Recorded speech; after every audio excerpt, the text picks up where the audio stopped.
নমস্কার বন্ধুরা, মল্লিক বাড়ির রান্নাঘরে সকলকে স্বাগত। আজ আমি বানিয়ে দেখাবো পাউরুটি আর ডিম দিয়ে একটা মজাদার রেসিপি। খুব সহজে তৈরি করা যায়, সকাল বিকালে জলখাবার হিসেবে খেতে পারেন বা টিফিন বক্সেও দিতে পারেন। তাহলে আসুন আমি কিভাবে তৈরি করছি আপনাদের সঙ্গে শেয়ার করি। প্রথমে আমি একটু পেঁয়াজ নিয়ে নিলাম, পেঁয়াজটাকে ঝিরিঝিরি করে একটা পাত্রের মধ্যে তুলে নিলাম।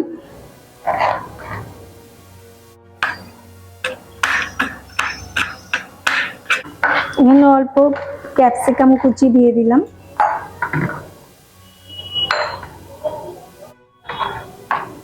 ধনেপাতা কুচি দিয়ে দেবো,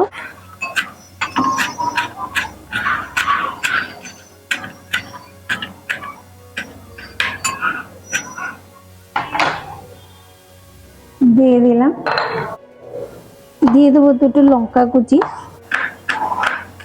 বাচ্চারা যদি খায় তাহলে সে বুঝে দেবেন।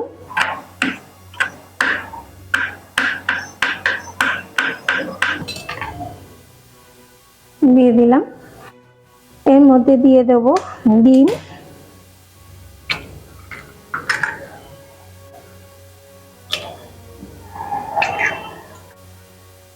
এখানে আমি 3টে ডিম দিয়েছি। দিয়ে দিলাম স্বাদ মতো লবণ, দিয়ে দিলাম অল্প গোলমরিচ গুঁড়ো। এবার ভালো করে একটু ফেটিয়ে নেব।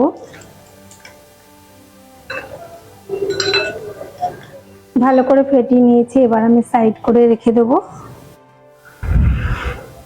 এখানে আমি 4 পিস পাউরুটি নিয়েছি, চাইলে আপনারা ব্রাউন ব্রেড দিয়েও করতে পারেন। এবার আমি চাইলে আপনারা পিৎজা কাটা দিয়েও কেটে নিতে পারেন। চারিধার এইভাবে কেটে নেব। আমি ছুরি দিয়ে কেটে নিচ্ছি, কিন্তু চাইলে আপনারা পিৎজা কাটা দিয়েও কেটে নিতে পারেন।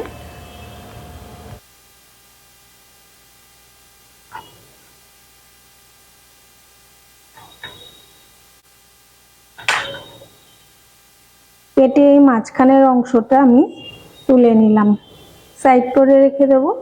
বাকিগুলো একইভাবে কেটে নেব।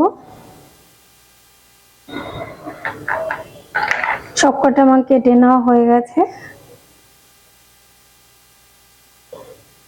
উনুনে একটা প্যান বসিয়ে দিয়েছি, তাতে একটু বাটার দিয়ে দিলাম। চাইলে এখানে আপনারা সাদা তেলও ব্যবহার করতে পারেন। বাটারটা মেল্ট হয়ে গেলে এবার আমি আঁচটা কিন্তু একদম লোতে দিয়ে দেবো।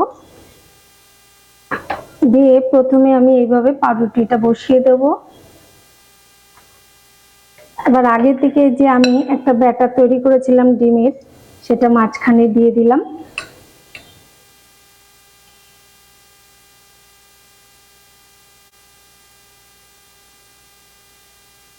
যখন একটু ওপরে একটু শক্ত হয়ে আসবে, সাদা হয়ে আসবে, তখন এর উপরে আমি বসিয়ে দিলাম একটা স্লাইস করা চিজ।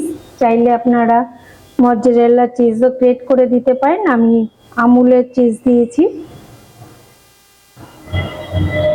এবার উপর থেকে যে আমি টুকরোটা কেটে রেখেছিলাম সেটা আস্তে আস্তে উপর দেবো, খুব জোরে দেবেন না, তাহলে ভেতরে ডিমের গোলাটা বেরিয়ে আসতে পারে।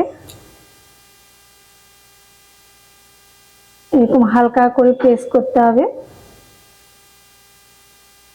উল্টে দেবার আগে একটু উপরে বাটার দিয়ে দিলাম আবারও। চাইলে আপনারা এখানে সাদা তেলও ব্যবহার করতে পারেন, আমি পুরোটাই বাটার দিয়ে করছি। এবার আমি উল্টে দেবো, একটু হালকা করে উল্টে দিতে হবে।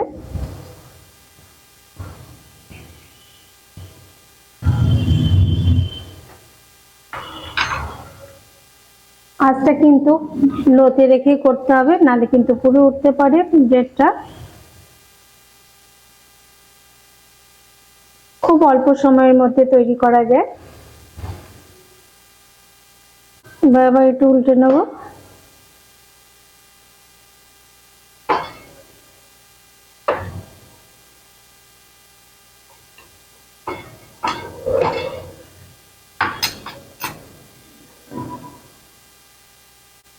এবার একটু উল্টে দেখাই, এই পাটটাও বেশ সুন্দরভাবে হয়ে গেছে। এবার আমি তুলে নেব।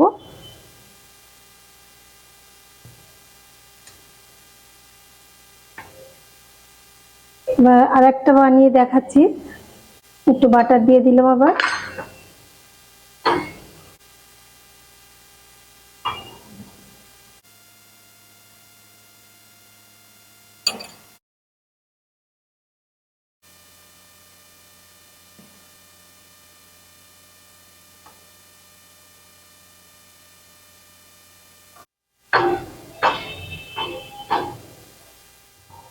এটাও ভাজা হয়ে গেছে, এবার তুলে নিলাম।